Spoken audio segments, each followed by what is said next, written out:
Hi friends, ಇವತ್ತು ರುಚಿಯಾಗಿರುವಂತಹ ಮತ್ತು ಆರೋಗ್ಯಕ್ಕೂ ಕೂಡ ತುಂಬ ಒಳ್ಳೆಯದಾಗಿರುವಂತಹ ಸ್ಟಫ್ ಆಗಿರೋ ಬೆಂಡೆಕಾಯಿ ಫ್ರೈ ಮಾಡಿ ನೋಡೋಣ.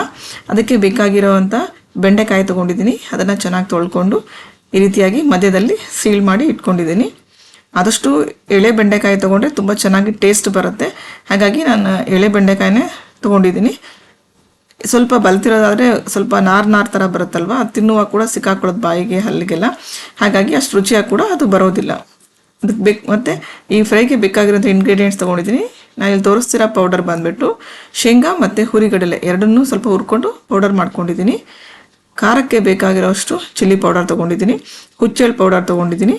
ನಾನು ಒಂದು ಹಿಂದಿನ ಬ್ಲಾಗಲ್ಲಿ ಹಾಕಿದ್ದೇನೆ ಹುಚ್ಚೆಳ್ಳು ಪೌಡರ್ ಹೇಗೆ ಮಾಡೋದಂತ, ಪ್ಲೀಸ್ ರೆಫರ್ ಮಾಡಿ. ಇಲ್ಲೂ ಕೂಡ ಡಿಸ್ಕ್ರಿಪ್ಷನ್ ಕೊಟ್ಟಿರ್ತೀನಿ ಲಿಂಕ್ನ.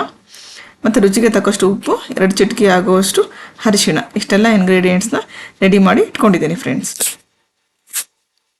ಬೆಂಡೆಕಾಯಿ ಆರೋಗ್ಯಕ್ಕೆ ತುಂಬ ಒಳ್ಳೆಯದು. ಆದಷ್ಟು ಮನೆಯಲ್ಲಿ ನಾವು ರೆಗ್ಯುಲರಾಗಿ ಮಾಡೋದ್ರಿಂದ ಮಕ್ಕಳಿಗೂ ಕೂಡ ಹೆಲ್ತ್ ಬೆನಿಫಿಟ್ಸ್ ತುಂಬ ಚೆನ್ನಾಗಿ ಆಗುತ್ತೆ. ಸೊ ಫ್ರೆಂಡ್ಸ್, ಅದು ಪೌಡರ್ ತೊಗೊಂಡಿದ್ದೀವಲ್ವ, ಶೇಂಗಾ ಮತ್ತು ಹುರಿಗಡಲೆ ಪೌಡರ್ಗೆ 1 ಸ್ಪೂನು ಹುಚ್ಚೆಳ್ಳು ಪೌಡರ್ ಕೂಡ ಹಾಕಿ ನಾನು ಆ್ಯಡ್ ಮಾಡ್ತಾಯಿದ್ದೀನಿ. ಅದರೊಟ್ಟಿಗೆ ಖಾರದ ಪುಡಿ ಕೂಡ ಹಾಕ್ತಾಯಿದ್ದೀನಿ.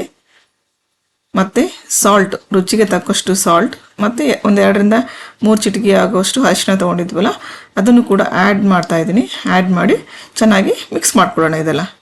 ಯಾಕಂದರೆ ನಮ್ಮ ಬೆಂಡೆಕಾಯಿ ಫ್ರೈಗೆ ಬೇಕಾಗಿರುವಂಥ ಮೇನ್ ಇಂಗ್ರೀಡಿಯೆಂಟ್ ಸ್ಟಫ್ ಐಟಮ್ ಇದೆ. ಹಾಗಾಗಿ ಇದನ್ನು ಸ್ವಲ್ಪ ಚೆನ್ನಾಗಿ ಮಿಕ್ಸ್ ಮಾಡಿಕೊಂಡ್ರೆ ನಮ್ಮ ಬೆಂಡೆಕಾಯಿ ಫ್ರೈ ಕೂಡ ಟೇಸ್ಟಿಯಾಗಿರುತ್ತೆ ಮತ್ತು ರುಚಿಯಾಗಿ ಕೂಡ ಎಲ್ಲ ಕಡೆ ಹರಡಿರೋದನ್ನ ಚೆನ್ನಾಗಿ ಕೂಡ ಇರುತ್ತೆ ನಮಗೆ. ನೋಡಿ, ಈ ರೀತಿಯಾಗಿ ಆಗಿದೆ. ಎಲ್ಲ ಇಂಗ್ರೀಡಿಯೆಂಟ್ಸ್ ಹಾಕಿ ಮಿಕ್ಸ್ ಮಾಡ್ಕೊಂಡ್ಮೇಲೆ ಮತ್ತು ಇದನ್ನು ನಾನು ಈಗ ಬೆಂಡೆಕಾಯಿಗೆ ಸ್ಟಫ್ ಆಗಿ ಫಿಲ್ ಮಾಡ್ತಾಯಿದ್ದೀನಿ. ಈ ರೀತಿಯಾಗಿ ಫಿಲ್ ಮಾಡೋಣ. ಬೆಂಡೆಕಾಯಿ ಫ್ರೆಂಡ್ಸ್ ತುಂಬ ಒಳ್ಳೆಯದು ಆರೋಗ್ಯಕ್ಕೆ. ಏನಕ್ಕೆ ಅಂತ ಹೇಳಿದ್ರೆ ಅದು ರಿಚ್ ನ್ಯೂಟ್ರಿಯೆಂಟ್ ವೆಜಿಟೇಬಲ್ಸ್ ಅಂತ ಕೂಡ ಕರೀತಾರೆ. ಯಾಕಂತ ಹೇಳಿದ್ರೆ ಅದರಲ್ಲಿ ವಿಟಮಿನ್ ಎ, ಸಿ, ಬಿ ಮತ್ತು B9 ಮತ್ತು ಸಾಕಷ್ಟು ಮಿನರಲ್ಸ್ ಇರುತ್ತೆ, ಕ್ಯಾಲ್ಶಿಯಂ ಇರುತ್ತೆ, ಜಿಂಕ್ ಇರುತ್ತೆ. ಈ ಎಲ್ಲ ವಿಟಮಿನ್ಸ್ ಮಿನರಲ್ಸ್ ಇರೋದ್ರಿಂದ ನಮ್ಮ ಆರೋಗ್ಯಕ್ಕೆ ಬೆಂಡೆಕಾಯಿ ತುಂಬ ಒಳ್ಳೆಯದಾಗಿರುತ್ತೆ. ಮತ್ತು ಇದು ನಮ್ಮ ಡೈಜೆಸ್ಟಿವ್ ಹೆಲ್ತ್ನ ಬೂಸ್ಟ್ ಮಾಡಲಿಕ್ಕೆ ಕೂಡ ಸಹಾಯ ಮಾಡುತ್ತೆ. ಹೇಗೆ ಸಹಾಯ ಮಾಡುತ್ತೆ ಡೈಜೆಸ್ಟಿವ್ ಹೆಲ್ತ್ ಬೂಸ್ಟ್ ಮಾಡಲಿಕ್ಕೆ ಅಂದರೆ, ಇದರಲ್ಲಿ ಹೈ ಫೈಬರ್ ಇರೋದ್ರಿಂದ ನಮ್ಮ ಡೈಜೆಸ್ಟಿವ್ ಹೆಲ್ತ್ ಕೂಡ ಬೂಸ್ಟ್ ಆಗುತ್ತೆ. ಸೊ ಫ್ರೆಂಡ್ಸ್ ನೋಡಿ, ಈ ಥರ ನಾವು ಬೆಂಡೆಕಾಯಿ ಸ್ಟಫ್ ಮಾಡಿ ಇಟ್ಕೊಂಡಿದ್ದೀನಿ. ಮತ್ತು ಈ ಬೆಂಡೆಕಾಯಿ ತಿನ್ನೋದ್ರಿಂದ ನಮ್ಮಲ್ಲಿ ಇರೋ ಡಯಾಬಿಟೀಸ್, ಬ್ಲಡ್ ಶುಗರ್ ರೆಗ್ಯುಲೇಷನ್ ಕೂಡ ಕಂಟ್ರೋಲ್ ಆಗ್ತದೆ.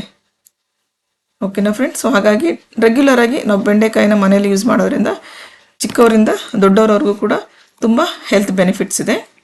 ಇನ್ನೊಂದು ಕಡೆ ನಾನೊಂದು ಬಾಣಲಿಯಲ್ಲಿ 2ರಿಂದ 3 ಚಮಚ ಆಗುವಷ್ಟು ಎಣ್ಣೆ ಹಾಕ್ಕೊಂಡು ಅದು ಸ್ವಲ್ಪ ಕಾದ್ಮೇಲೆ ಬೆಂಡೆಕಾಯಿನ ಏನು ಸ್ಟಫ್ ಮಾಡಿ ಇಟ್ಕೊಂಡಿರ್ತೀವಲ್ಲ ಆ ಬೆಂಡೆಕಾಯಿನ ಹಾಕಿದ್ದೀನಿ ಅಲ್ಲಿ.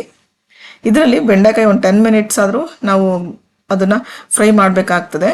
ಹಾಕಿದ ತಕ್ಷಣ ಮುಚ್ಚಾಕೋದು ಬೇಡ, ಯಾಕಂದರೆ ಸ್ಟಫ್ ಹಾಕಿರ್ತೀವಲ್ಲ ಅದೆಲ್ಲ ಹೊರಗಡೆ ಬಂದುಬಿಡುತ್ತೆ. ಹಾಗಾಗಿ ಸ್ವಲ್ಪ ವೆಯ್ಟ್ ಮಾಡಬೇಕು. 1-2ರಿಂದ 3 ನಿಮಿಷ ಆದಮೇಲೆ ನಾವು ಮುಗಿಸಿ ಹಾಕಬೇಕು. ಇಲ್ಲಾಂದರೆ ಒಂದೇ ಕಡೆನೇ ಅದು ಸೀದೋಗ್ಬಿಟ್ಟಿರುತ್ತೆ. ನೋಡಿ, ಸ್ವಲ್ಪ ಆಯಿಲ್ ಕೂಡ ಅದ್ರ ಮೇಲೆ ಹಾಕ್ಕೊಳ್ಳೋಣ. ಮೇಲ್ಗಡೆ ಸ್ವಲ್ಪ 3ರಿಂದ 4 ಡ್ರಾಪ್ ಆಗೋವಷ್ಟು ಕುಕ್ಕಿಂಗ್ ಆಯಿಲ್ ಕೂಡ ನಾನು ಹಾಕ್ಕೊಂಡಿದ್ದೀನಿ. ಸ್ವಲ್ಪ ಲಿಡ್ ಮುಚ್ಚಿಬಿಟ್ಟು ಅದನ್ನು ಬಾಯ್ಲ್ ಮಾಡಲಿಕ್ಕೆ ಬಿಡೋಣ.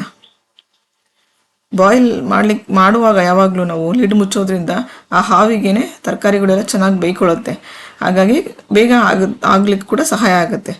ನೋಡಿ ಫ್ರೆಂಡ್ಸ್, ಈ ಥರ ಆಗಿದೆ. ಈಗ ಸ್ವಲ್ಪ ಮುಚ್ಚಾಕೊಳ್ಳೋಣ, ಇಲ್ಲಾಂದರೆ ಒಂದೇ ಕಡೆ ಸೀದೋಗ್ಬಿಡುತ್ತಲ್ವ. ಹಾಗಾಗಿ ಸ್ವಲ್ಪ ಮುಚ್ಚಾಕೊಳ್ತಾ ಇರಬೇಕು. ಮತ್ತೆ ಮುಚ್ಚಾಕೊಂಡು ನಾನು ಕ್ಲೋಸ್ ಮಾಡ್ತಾಯಿದ್ದೀನಿ ಲಿಡ್ನ. ಚೆನ್ನಾಗಿ ಹಾವಿಯಲ್ಲಿ ಬೆಂದರೆ ತುಂಬ ಚೆನ್ನಾಗಿರುತ್ತೆ. ಕ್ರಿಸ್ಪಿಯಾಗಿ, ತುಂಬ ಕ್ರಿಸ್ಪಿಯಾಗಿ ಅಂತ ನಾನು ಹೇಳಲ್ಲ, ಬಟ್ ಅಷ್ಟೊಂದು ಕ್ರಿಸ್ಪಿಯಾಗಿಲ್ಲ ಅಂದರೆ ತುಂಬ ಚೆನ್ನಾಗಿ ಮೈಲ್ಡಾಗಿ ಕ್ರಿಸ್ಪಿಯಾಗಿರುತ್ತೆ ಮತ್ತು ತಿನ್ನಲಿಕ್ಕೆ ರುಚಿಯಾಗಿರುತ್ತೆ. ಯಾಕಂದರೆ ನಾವು ಹಾಕಿರೋ ಶೇಂಗಾ, ಕಡಲೆ ಎಲ್ಲ ಪೌಡರ್ ಇರುತ್ತಲ್ಲ, ಹುಚ್ಚೆಳ್ಳು ಪೌಡರ್ ಮತ್ತು ಉಪ್ಪು, ಖಾರ ಇದೆಲ್ಲ ಸಮನಾಗಿ ಚೆನ್ನಾಗಿ ಹರಡಿರೋದ್ರಿಂದ ಬೆಂಡೆಕಾಯಿ ಪೂರ್ತಿ ತುಂಬ ರುಚಿಯಾಗಿ ಕೂಡ ಇರುತ್ತೆ. ಸೊ ಈ ರೀತಿಯಾದ ಫ್ರೈನ ನಾವು ಅನ್ನ ರಸಮ್ ಅಥವಾ ಯಾವುದಾದ್ರು ಒಂದು ಸಿಂಪಲ್ ರಸಮ್ ಮಾಡಿದಾಗ ಸೈಡ್ ಡಿಶ್ ಆಗಿ ಯೂಸ್ ಮಾಡ್ಬೋದು. ಯಾರಾದರೂ ಗೆಸ್ಟ್ ಬಂದಾಗ ಕೂಡ ಮಾಡಿ ಕೊಡಬಹುದು. ಮಕ್ಕಳಿಗಂತೂ ತುಂಬ ಇಷ್ಟ ಆಗುತ್ತೆ ಫ್ರೆಂಡ್. ಇದು ಈ ರೀತಿ ಮನೇಲಿ ಮಾಡಿ ನೀವು ಟ್ರೈ ಮಾಡಿ ನನಗೆ ಫೀಡ್ಬ್ಯಾಕ್ ಕೊಡಿ ಫ್ರೆಂಡ್, ಹೇಗಿತ್ತು ರುಚಿ ಎಲ್ಲ ಅಂಥೇಳಿ. ಸೊ ಸ್ಟಫ್ ಬೆಂಡೆಕಾಯಿ fry is ready to serve. ನೋಡ್ತಾ ಇದ್ದೀರಲ್ವ? ಸೊ ಇದನ್ನು ಹೀಗೆ ತಿನ್ಬೋದು, ಅಥವಾ ನಾವೇನು ಪೌಡರ್ ಯೂಸ್ ಮಾಡಿರ್ತೀವಲ್ಲ ಸ್ಟಫ್ ಮಾಡಲಿಕ್ಕೆ, ಆ ಪೌಡರ್ನ ಕೂಡ ಈ ಥರ ಮೇಲೆ ನಾವು ಅಪ್ಲೈ ಮಾಡ್ಕೊಂಡು ತಿನ್ನೋದ್ರಿಂದ ಇನ್ನೂ ರುಚಿ ದುಪ್ಪಟ್ಟಾಗುತ್ತೆ, ತುಂಬ ಚೆನ್ನಾಗಿ ಕೂಡ ಇರುತ್ತೆ. ಯೂಶ್ವಲಿ ನಮ್ಮ ಮನೆಯಲ್ಲಿ ಈ ರೀತಿ ನಾವು ಪೌಡರ್ನ ಮೇಲ್ಗಡೆ ಹಾಕ್ಕೊಂಡು ತಿನ್ನೋದು ನಮಗೆಲ್ಲ ಇಷ್ಟ ಆಗುತ್ತೆ. ನೀವು ಕೂಡ ಮನೇಲಿ ಟ್ರೈ ಮಾಡಿ ನನಗೆ ಫೀಡ್ಬ್ಯಾಕ್ ಕೊಡಿ.